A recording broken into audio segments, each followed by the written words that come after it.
Welcome back. Artificial intelligence, or AI, has been a big topic on the minds of stock market investors so far this year.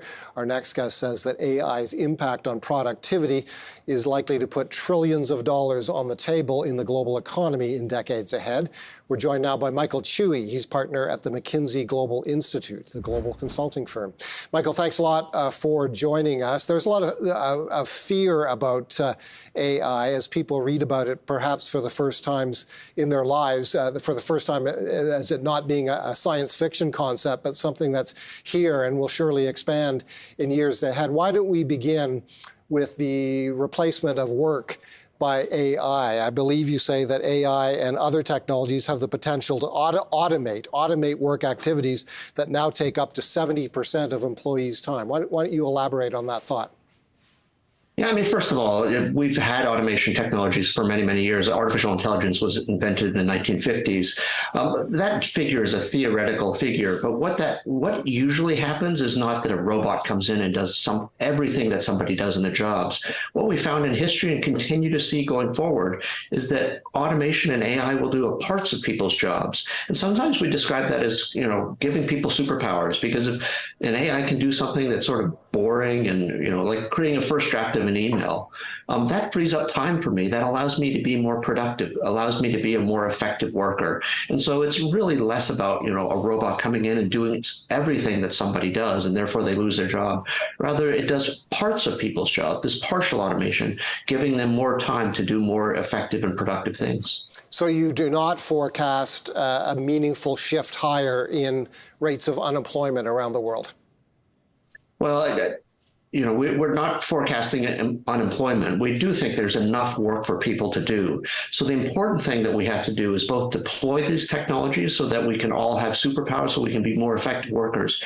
And because we're going to have to shift our activities, some people will have to shift their occupations, not everyone. We'll actually need to retrain the workforce and make sure that the skills that we need for the future are those skills that the workforce can acquire. As these technologies do more and more work for us, we need to continue to shift. And historically, we've seen that happen. We've seen, there used to be large percentages of us who worked in agriculture and moved into factories and now moved into knowledge work. And we'll continue to see those kind of shifts if we can support workers as they move on and as AI gives them superpowers. Okay, one of the main conclusions of your work appears to be quite positive in terms of the contribution of these technologies to the global economy and by extension to global economic growth. You conclude that AI could add the equivalent of $2.6 trillion to 4.4, so as much as $4.5 trillion US to the global economy in decades ahead. Talk about that.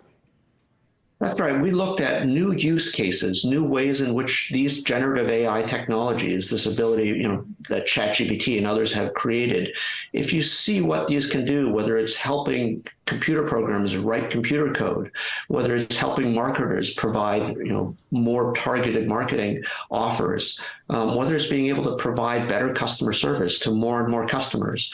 If you look at all of those use cases, we looked at 63 additional potential use cases across business. We do see the ability to create this value and increase economic growth, increase the competitiveness of different companies. With that said, it is a competitive field. And so companies that deploy these technologies faster, that retrain their workers more quickly, are the ones that are more likely to succeed in the marketplace. One of the sectors of the global economy that you think will be most transformed by AI is life sciences. I'm interested in that.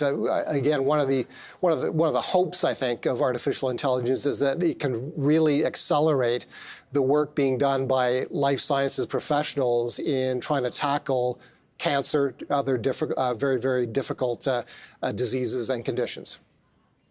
Yeah, that's absolutely true. My father, for instance, was a professor at McMaster University for a long time working in the life sciences. One of the, I mentioned a few of the use cases. I think one of the most underappreciated use cases of this generative AI technology is for research and development. We know ChatGPT, you can have a conversation, a chat, but imagine the ability to ask, one of these generative AI systems to do design, to generate molecules. Please, develop a molecule that addresses this disease and and doesn't have those types of side effects. It's not a large language model, this sort of thing that would power some of these conversational language systems. But you could think of, for instance, the genetic code, A, T's, G's, and C's, as being a type of language. And then you could have it develop molecules. And so again, this idea of generative design, by the way, it applies not only to life sciences, but you could ask it to design electrical circuits. You could have it design physical products. And again, if R&D can be improved, then in fact that innovation is what drives productivity, drives economic growth, and as you mentioned, can drive actual human well-being. And so that's the real promise that we have here. I think a lot of people who go to the ChatGPT website, create an account, and ask ChatGPT to do something fairly simple, write me a 5-page paper on this, write me a 1-page paper on that, are astounded at the results. And yet we're at the very, very early stages of all this. What will ordinary people see in, let's say, years ahead, not decades ahead, but years ahead as AI develops? Well, those capabilities will continue. Many of us who use these systems realize they're not perfect, just like people aren't perfect. Sometimes, we in the field say that these systems hallucinate. They actually, say things which aren't true. We're all going to have to become more and more effective at, being able to understand, test these things, treat them a little bit like human beings. They're not human beings, but treat them in terms of understanding they're not perfectly accurate. But as these systems improve, in fact, they will become more accurate. That's what a lot of the technologists are working on.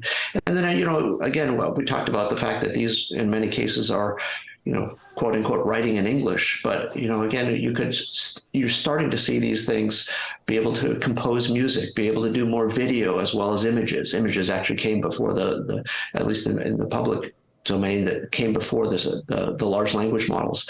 And so now you can ask it to, create a commercial, create a really interesting, video for you. And so you'll see more and more of these multimodal and more complex and hopefully more accurate sorts of outputs from these systems.